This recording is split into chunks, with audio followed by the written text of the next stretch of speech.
Illuminati de Inversión Empresarial, evidencia empírica de empresas españolas que no cotizan en la bolsa. Entonces, como lo menciona el nombre, lo vamos a ver cómo los impuestos determinan más allá de la inversión empresarial, el cómo se puede realizar o cómo influye esto, incluso en la misma declaración de impuestos, de forma que terminen beneficiando a la empresa, ¿cierto? O buscar siempre el mayor beneficio para la empresa. Entonces, lo primero es que vamos a ver los impuestos diferidos como una herramienta de proyección financiera.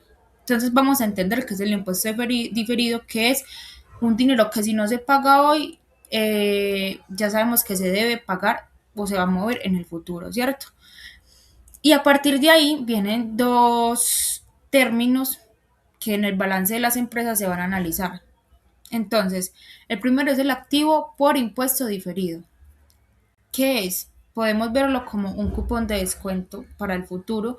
Entonces, digamos que si la empresa ya pagó de más, entonces digamos que tiene como un derecho para pagar menos impuestos más adelante, y nos va a decir pues cuánto dinero va a salir menos de la caja, ¿cierto? Y está el otro que es el pasivo por impuesto diferido, que es lo contrario, es decir, que es una factura que todavía no hemos pagado, es algo que todavía estamos debiendo. Entonces sabemos que eso sí o sí el Estado no lo va a cobrar en el futuro, o sea, no hay forma de decir que es que en 2 años esto ya no lo vamos a pagar, no, eso sí o sí lo tenemos que pagar. Entonces eso es una alerta de que tenemos que tener en cuenta esa salida de dinero en el futuro. Entonces acá viene algo que el artículo nos dice que se llama posición neta. Este artículo nos explica que lo que realmente importa es la resta entre esos dos impuestos, o sea, el impuesto activo y el pasivo por diferido. Y es que nos dice que esa resta básicamente nos va a decir cuánto tenemos que pagar en el futuro. Y si tiene una empresa fiscal, perdón, si la empresa tiene una presión fiscal alta o baja. ¿Qué es pagar más en el futuro? Es que ese artículo descubrió que estos números en el balance funcionan como una forma de predecir eh, los pagos en impuestos que vamos a tener que realizar. Y además de esto, pues nos dice que incluso podemos hacer esta predicción con 5 años de antelación. Entonces, lo que nos va a decir esta resta y el tener en cuenta estos dos factores, estos dos términos de activo y pasivo, es si vamos a sacar mucha plata para impuestos o si tenemos que estar más tarde, si podemos estar más tranquilos porque sabemos que vamos a pagar menos, ¿cierto? Y después de eso tenemos algo que se llama la inversión como herramienta de planificación fiscal. Bueno, ¿qué es la herramienta de planificación? Perdón, ¿qué es la inversión como herramienta de planificación fiscal? Bueno, eso lo que nos dice es que digamos que eh, es como un escudo fiscal, ¿cierto? Mm, Entonces, lo que nos dice es que hay como maneras de, digamos, hacer que esos impuestos puedan reducirse un poco, y es donde está lo que estamos llamando el escudo, ¿cierto? Entonces, hay varias maneras de generar pues como ese escudo. Uno que se llama lo que el artículo nos menciona como amortización. Es decir, que si nosotros compramos, digamos, una máquina, esa máquina se desgasta, obviamente genera un desgaste, entonces lo que nosotros podemos declarar es como mm, ese gasto pues con desgaste, entonces el Estado nos va a dejar presentar eso como mm, mis máquinas ya son viejas, entonces esa utilidad baja y vamos a pagar menos, ¿cierto? También hay otro que el artículo nos menciona como deducciones, que son esos cupones de descuento. ¿Y cómo se generan? A veces el Estado nos dice a las empresas como que, mira, si tú inviertes en esto, digamos tecnología, que por lo general es como lo que a veces más ellos como que dan esos cupones por tecnología o investigación, entonces yo te voy a dar un regalo que es el descuento para tu factura de impuestos. Entonces cuando vayas a hacer la declaración me pones que tú tienes esto y ya yo te lo voy a descontar, ¿cierto? Entonces, el artículo, como está basado en España, nos menciona que aunque en España esas ayudas como que han bajado, han cambiado, siguen siendo un incentivo, y eso pasa en todos los países. O sea, es algo que podemos ver en todos los países, que el Estado suele generar como ese tipo de incentivos para promover a las empresas la investigación o la tecnología, o dependiendo pues del gobierno, lo que ellos deseen pues que se siga como incentivando. Y por último son como las deudas como aliadas. Entonces hay algo que se llama intereses deducibles. Entonces si la empresa no tiene toda la plata y pide un préstamo para invertir, los intereses que paga por ese préstamo también le van a servir para bajar los impuestos. Entonces se le vuelve más barato y le ayuda a reducir como esa carga fiscal, por así decirlo. Entonces, eso, si bien es muy importante tenerlo en cuenta, esas herramientas, ¿cierto?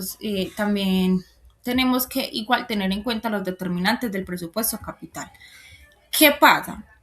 Que, eh, digamos, el artículo nos está diciendo que aunque los impuestos importan, hay otros medios que hacen que la empresa decida soltar dinero. Entonces, cuando las empresas no cotizan en la bolsa, dependen mucho de lo que ellos mismos generan, o sea, como de ese bolsillo que ellos tienen ahí siempre, ¿cierto? Entonces el artículo nos está explicando que si las empresas tienen dinero siempre en movimiento, pues como un flujo constante, es mucho más probable que ellos inviertan. Porque si no hay plata como en esa alcancía, obviamente no van a haber máquinas nuevas, entonces por más que el Estado dé descuentos, pues no les va a dar, ¿cierto? Entonces, por eso hay que tener en cuenta también que el tamaño de la empresa va a ser muy relevante en este caso, porque las empresas grandes suelen tener como un poquito más de facilidad para invertir, ya que los bancos confían más en ellas, tienen procesos más organizados. Entonces, este artículo nos confirmó que a mayor tamaño, mayor es la inversión, pero que también funciona como un freno para las deudas, porque si quiere comprar más máquinas, pero ya le debe a 3 bancos, a 4 bancos, pues no va a poder, digamos, hacerlo. Lo coherente sería que no lo hicieran.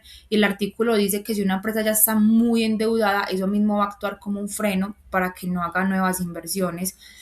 Y además ella tiene pues como varios intereses para descontar, como el escudo fiscal que mencionamos hace un momentico, acá lo que hablábamos de eso, si ya tiene varias de estas cosas, como que ya tiene incentivos por investigaciones, por tecnología, ya tiene pues los préstamos que mencionamos hace un momento, que eso también les descuenta la carga fiscal o les rebaja la presión, y además de eso pues también tienen pues como las máquinas que las pueden declarar como desgaste, pues entonces ya no va a haber como ya no se va a ver como tan presionado como ya no le va a urgir tanto invertir, digamos, solamente por ahorrar impuestos, sino que ya llegó además a ese límite de ahorro que puede tener con todo lo que ya ha acumulado, ¿cierto?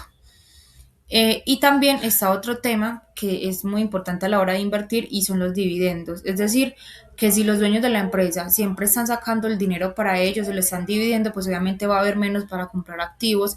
Entonces, por eso el artículo encontró que cuando se pagan muchos dividendos, pues la inversión siempre va a estar pues como muy, muy por debajo, ¿cierto? Y por último, tenemos entonces la eficiencia y riesgos, y es que si bien esto que mencionamos hace un momento es muy importante, ¿cierto? Si esto nos está ayudando mucho, tenemos que tener en cuenta algo, y es muy importante y suele ser algo que a veces es lo que más causa como problemas dentro de la estabilidad de la empresa, y es que hay algo que se llama sobreinversión, que el artículo no lo determina como gastar por gastar. Y es que en términos eficientes, según el artículo, una inversión es eficiente cuando va a dar ganancias, ¿cierto? La sobreinversión se da cuando la empresa, digamos, compra activos que no son rentables o que simplemente son innecesarios, o sea, irresponsables. Simplemente porque, digamos, quieren reducir esa factura de impuestos. Pero ¿qué pasa? Que si lo que la empresa solamente quiere es evitar pagos fiscales a futuro, antes lo que pueden estar haciendo es empujar a la empresa a invertir más en cosas que quizás no son tan necesarias. También está pues como algo que el artículo nos llama el ego de los directivos o problemas de agencia, que es que a veces los gerentes, digamos, quieren que crezcan más allá de lo que la empresa puede permitirse para seguir siendo óptima, y pueden, digamos, funcionar menos de lo que realmente sería la forma más óptima de la empresa, ¿cierto? Entonces, lo que el estudio nos dice es que en las empresas españolas existe una evidencia que los impuestos sí pueden causar episodios de sobreinversión. ¿Qué pasa? Si yo digo voy a comprar una máquina, como dijimos aquí, una máquina que podemos pasar eso como un, pues deducir eso en nuestra factura de impuestos, si eso no sirve, ¿cierto? Pero si yo empiezo a comprar un montón de máquinas solamente para crear pues como eh, una deducción, no siempre va a estar bien, porque si el pago por esa deducción me cuesta, qué sé yo, 1.000 pesos, y la compra de la máquina para lograr esa deducción me valió 3.000 pesos, no estoy haciendo nada. O sea, no estoy haciendo nada realmente, estoy gastando más. O si ya tengo muchas máquinas de esa, entonces ¿dónde va a meter esa? O simplemente entonces vas a hacer el trabajo entre todas las máquinas, entonces va a empezar a generar problemas pues en la cadena de producción y todo. Entonces ahí estamos viendo pues el problema que se arma dentro de la eficiencia y los riesgos, o sea que es algo que tenemos que tener mucho en cuenta, ¿cierto? En qué estamos invirtiendo, qué también está haciendo a la final esa inversión que estamos realizando. Y entonces estamos viendo que esos impuestos sí determinan mucho el cómo se manejan ese tipo de inversiones y cómo se pueden usar a favor o terminan siendo algo en contra de la empresa. Y sobre todo pues como en cómo el crecimiento a veces puede ser más allá de su tamaño óptimo, ¿cierto? Entonces termina siendo una ineficiencia grave. Entonces acá creo que expuse pues como todo lo que yo logré entender del artículo, espero que también me hayan entendido. Me parece súper importante entender esto porque no es tomar la inversión a la ligera, no es simplemente esta acción está por allá, vamos a comprarla porque nos va a generar plata, sino también cómo vamos a optimizar eso. Me parece súper importante entender cómo podemos como hacer esos análisis para saber cómo a futuro qué planeación vamos a tener respecto al dinero solamente en impuestos, qué tanto vamos a sacar, digamos, el otro año o en 2 años, o si tenemos un análisis de que vamos a caer en ventas, entonces tener en cuenta lo que tenemos que pagar en impuestos nos va a ayudar también mucho, como hacer esos presupuestos a futuro que nos van a mantener también como muy, muy atentos sobre el control que tenemos sobre todos los temas financieros, ¿cierto? Y espero que yo, bueno, eso fue todo. Muchas gracias.